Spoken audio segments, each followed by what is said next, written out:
DHS or even HHS from requesting a kid's criminal record or prevents HHS from evaluating whether kids are a danger to themselves or others. What this amendment does do, however, is prevent kids from having to go through unnecessary strip searches and be traumatized for the rest of their lives. If you're really on the side of history, if you really want to be on the right side of history, then that means that you'll do all that you can to protect kids, and I urge you to support my amendment. The final thing that I will say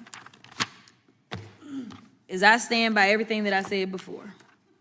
Y'all love to cherry pick because you claim that the immigrants are the reason for crime, but you have nothing to say about white supremacists in this country. I don't remember, as we are headed to yet a record number of school shootings. A fiery debate erupts in Congress as Representative Jasmine Crockett clashes with Republicans over a controversial border security bill.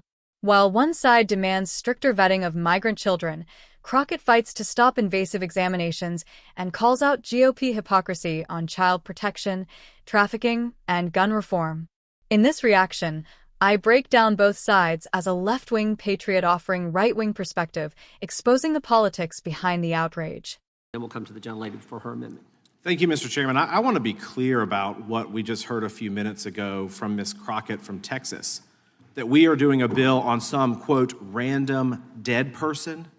This person was a vibrant soul, had a life, was pursuing a degree. She's not some random dead person, but she's a symptom of a larger problem, which you guys have ignored for years, which is that we're going to import and fling open the gates of our southern border and allow these individuals to come into this country, that we're not going to vet them, that we're not going to ascertain about where they land, and that we're not even going to follow up. The gentlelady from Wyoming introduced into the record a Homeland Security report. There's a Health and Human Services report about all of the systemic failures of the last administration. And the flippant and, quite frankly, callous response by the gentlelady from Texas is that she's just some random dead girl. Now, she just walked out of the room, so I guess she didn't want to hear this. But her mother, if you want to talk to her mother, which I encourage you to do so that you understand who she was, here's a quote from her mother that she was texting with me. Kayla talked a mile a minute like a hummingbird. She loved animals, especially her cat Oreo. She cared about the homeless. She loved her mommy. She treasured her family and friends. She loved God and loved going to church. She loved her birthday and Christmas. She loved the beach and the pool and swimming. Her voice and laugh carried across the room, even when the room was quiet.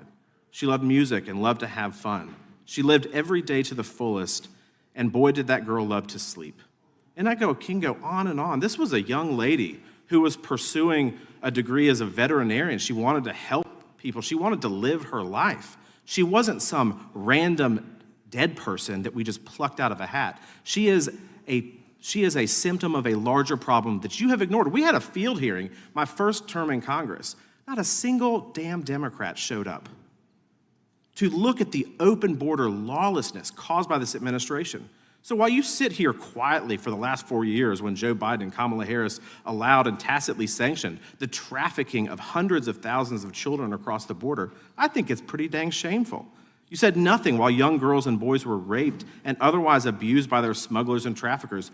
You didn't even raise a finger to help when the New York Times, of all places, not really a bastion of conservatism, exposed the labor trafficking of unaccompanied minor children. There were no consequences to the actions of the last administration, and you just buried your heads in the sand. So Kayla Hamilton wasn't a random dead person. She was one of many people who have been victimized by the lawless border problems created by the last administration, and you refuse to acknowledge it, and that's shameful. With that, Mr. Chairman, I yield back. Gentleman yields back. Gentlelady from Texas, I believe, seeks recognition. Gentlelady is recognized. Thank you, Mr. Chairman. I have an amendment at the desk. Amendment to the amendment. Gentleman from Wisconsin reserves a point of order. Nature of a substitute. Amendment will be considered as read. The gentlelady is recognized to explain her amendment. My amendment today would strike the provision of this bill that would require the Secretary of Health and Human Services, who we know is incompetent, to conduct body examinations of unaccompanied children aged 12 and over to see if they have gang markings. I don't know what your obsession is subjecting kids to government-mandated strip searches, but it needs to stop. Now, I want y'all to take a second and really think what you're trying to force little kids to go through. This has to be the third time y'all have tried to push a bill that would give the federal government legal authority to put kids in compromising, traumatizing situations. Whether it's immigrant kids or trans kids, every chance you get, it seems like you want to force the government to look at little kids' bodies. Now, let me put this differently. You want to give some stranger, a federal government employee no less, for all of you small government folks over there on the other side of the aisle, free reign to examine little 6th or 7th graders for some obscure thing that isn't even conclusive evidence that they're in a gang. I mean, this is kind of insane. This provision is just another example of the hypocrisy coming from my colleagues on the other side of the aisle. Y'all love to talk a big game when it comes to protecting kids from harm and trauma, but the fact is, it's all an act. Because if Republicans really cared, y'all wouldn't be refusing to release the Epstein files and bring justice to the victims of human trafficking and assault. And I do want to make sure that I put a little asterisk here. Everyone is talking about how great Comer is doing and this and that. To be clear, it was an oversight subcommittee, and it was the Democrat who is the ranking member who actually brought the motion to release the files. It just so happened that there were enough Republicans on that subcommittee, seemingly more than on this full committee, that had the courage enough to actually vote with the Democrats. But let me be clear, this was Democrats leading. This was the tail wagging the dog, so I don't want y'all to forget that part. Don't go around claiming that y'all are the heroes because now there's supposedly files that are coming out. It was the Democrats that led that, just to be clear. Now, you sure as hell wouldn't be forcing kids who are in middle school into situations where the federal government is placing them in a room with a random adult, strip searching them to try to find some obscure amorphous thing. Now, I know some of my Republican colleagues here have kids, and I'm willing to bet that if your kid was going to, say, England, and you found out some random government employee over there was going to strip search your kid to look for some tattoos or markings, you would lose your damn mind. You do everything you could to prevent this from happening and save them from that trauma. And that's all I'm asking you to do today, is to protect these kids. Spare these kids from the unnecessary trauma. Be the adults in the room today, because enough is enough. Nothing in my amendment prevents DHS or even HHS from requesting a kid's criminal record or prevents HHS from evaluating whether kids are a danger to themselves or others. What this amendment does do, however, is prevent kids from having to go through unnecessary strip searches and be traumatized for the rest of their lives. If you're really on the side of history, if you really want to be on the right side of history, then that means that you'll do all that you can to protect kids, and I urge you to support my amendment. The final thing that I will say is I stand by everything that I said before. Y'all love to cherry pick because you claim that the immigrants are the reason for crime, but you have nothing to say about white supremacists in this country. I don't remember, as we are headed to yet a record number of school shootings in this country as it relates to children, I don't remember y'all bringing bills in the names of any of these itty-bitty children.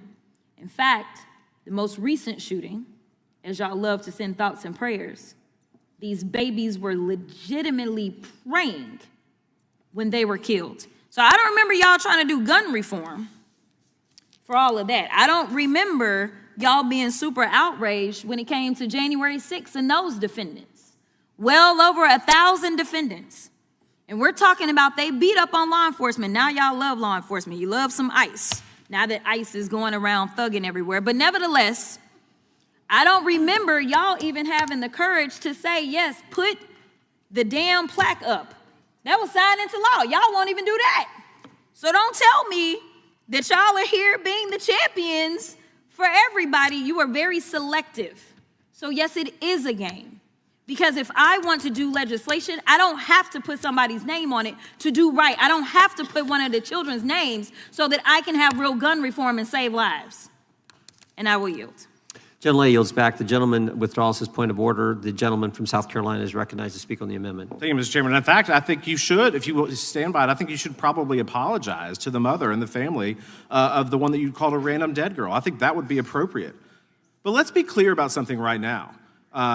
While the member from Texas is... Hey everyone, welcome back to Think Big, the channel where we don't just watch politics, we break it down with real facts and real heart. If you care about truth, justice, and the future of America, make sure you hit that like button, subscribe, and turn on notifications. Let's get into it. So, I just watched this heated congressional exchange, and let me tell you, it was intense. What started as a debate over an immigration bill quickly turned into a full-blown emotional battlefield. On one side, a Republican congresswoman lashed out at Representative Jasmine Crockett from Texas for supposedly calling a murder victim, Kayla Hamilton, a random dead person. The Republican speaker went all in, painting Kayla as a symbol of what she called the lawless border crisis. She blamed Democrats and the Biden administration for supposedly letting chaos reign at the southern border, claiming that Democrats ignored trafficking, illegal immigration, and child abuse for years. Now, as I sat there watching, I couldn't help but think, this is classic political theater. Republicans love to take tragedy, wrap it in outrage, and use it as ammunition. But beneath the shouting, there's something deeper here. Kayla Hamilton's death was indeed tragic, and her life mattered. But to use her name as a talking point for anti-immigrant policy? That's not justice, that's exploitation. Then Jasmine Crockett fired back, introducing an amendment that would remove a requirement for strip-searching unaccompanied migrant kids for gang markings. Let that sink in, kids, some as young as 12, being examined by government officials to see if they have tattoos. Crockett called it what it is: invasive, traumatizing, and flat-out wrong. She tore into the hypocrisy of so-called small government conservatives who claim to protect children but push policies that do the opposite. And honestly, she wasn't wrong. Because here's the thing, Republicans talk endlessly about protecting kids, but when it comes to actual child safety, from school shootings, from trafficking networks like Epstein's, from gun violence, they go completely silent. Crockett pointed that out loud and clear. She said, you can't cherry-pick which kids you care about. You can't cry outrage at the border while ignoring the babies dying in classrooms or the corruption you refuse to uncover. And she's right. But let's flip the lens for a second. From a right-wing patriotic view, I get the concern. We can't have chaos at the border. We need vetting. We need order. But the way to achieve that isn't by violating kids' dignity or reducing human lives to partisan props. Real patriotism isn't cruelty disguised as security. It's protecting our people while upholding the values that make this country worth defending: compassion, fairness, and due process. Then came another Republican voice from South Carolina, demanding that Crockett apologize to Kayla's family, accusing her of disrespect. He claimed the bill's intent wasn't to strip-search kids, but simply to check visible tattoos that might signal gang affiliation. He even argued that if this policy had existed earlier, Kayla might still be alive. That's a bold claim, and it's a dangerous oversimplification. No law like that could have guaranteed her safety. It's easy to blame illegal immigrants for everything, but violence isn't a border issue, it's a human one. And pretending that harsh immigration checks will solve it only distracts from real reform. Watching this unfold, I felt torn. On one hand, I see the pain behind these arguments. People are scared, frustrated, and desperate for safety. But on the other hand, fear can't be the compass guiding national policy. It's time both sides face the truth. Border reform needs compassion and control, not exploitation and division. So here's my takeaway.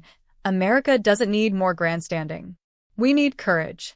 We need to stop using the names of victims as political weapons and start crafting solutions that actually prevent more tragedy. That means investing in smarter immigration systems, fair asylum processing, and cracking down on trafficking without criminalizing children. If you ask me, both parties have missed the mark here. But the difference is, people like Jasmine Crockett are at least asking the right questions. Who are we protecting, and at what cost? And that's a question every patriot, left or right, should be asking too. This is Think Big, where we see the bigger picture and hold power accountable. Don't forget to like, subscribe, and share this video if you believe truth should always come before politics. Until next time, stay bold, stay informed, and always think big.